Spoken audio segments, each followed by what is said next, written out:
ትመጽእ ምስጋና ንክብር ስብሓትን ስልጣንን ስግደትን አምልኾ ንበይንኻ ይኹን ሸውዓተ ከዋኽብቲ ኣብ የማናይትካ ዝሓዝካ ኣብ ሸውዓተ ቀወምቲ ቀንዴል ወርቂ ዘለኻ ካብ ኣፍካ ክልተ ዝኣፉ በሊሕ ሰይፊ ዝወፅእ ትርኢትካ ኸምታ ብሓይሊ ተብርህ ፀሓይ ዝደምቕ ኣልፋን ኦሜጋ መጀመርታን መወዳእታን ዝነበርካን ዘለኻ ብኽብሪ ትመጽእ ምስጋና ንክብር ስብሓትን ስልጣንን ስግደትን አምልኾ ንበይንኻ ይኹን ነቲ ብሸውዓተ ማሕተም ዝተሓትመ መጽሓፍ ስዒርካ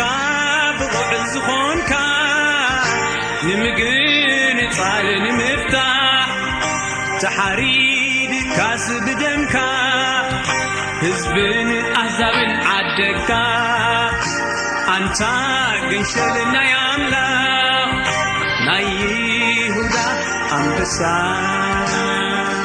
ኣልፋን ኦሜጋ መጀመርታን መወዳእታን ዝነበርካን ዘለኻ ብኽብሪ ትመጽእ ምስጋና ንክብር ስብሓትን ስልጣንን ስግደትን አምልኾ ንበይንኻ ይኹን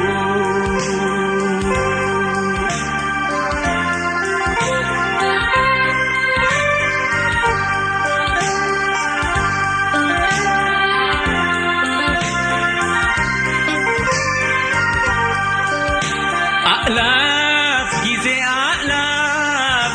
መላእኽቲ ኣብ ዙርያኻ ፍጥረት ዘበለ ኩሉ ፍግም ኢሉ ይሰግደልካ እሙንን ሓቀኛን ብጽድቂ ትዳኒ መርዓት ኣዳሊኻ ተንግስ መድሓኒ ኣልፋን ኦሜጋ መጀመርታን መወዳእታን ዝነበርካን ዘለኻ ብኽብሪ ትመጽእ ምስጋና ንክብር ስብሓትን ስልጣንን ስግደትን አምልኾ ንበይንኻ ይኹን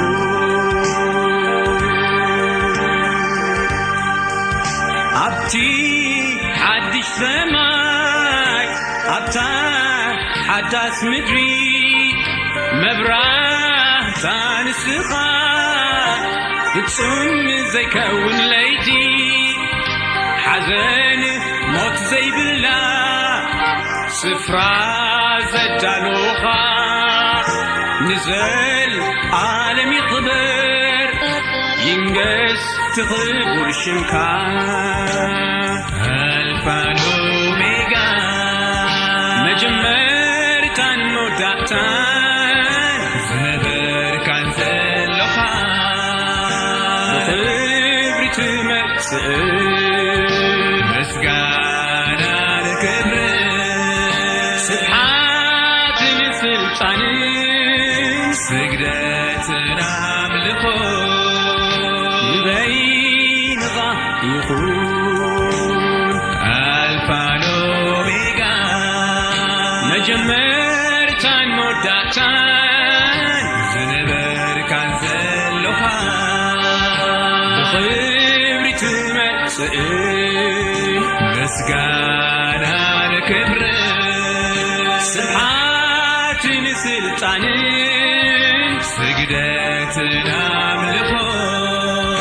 ንበይንኻ ይኹን ንበይንኻ ይኹን ንበይንኻ ይኹን ንበይ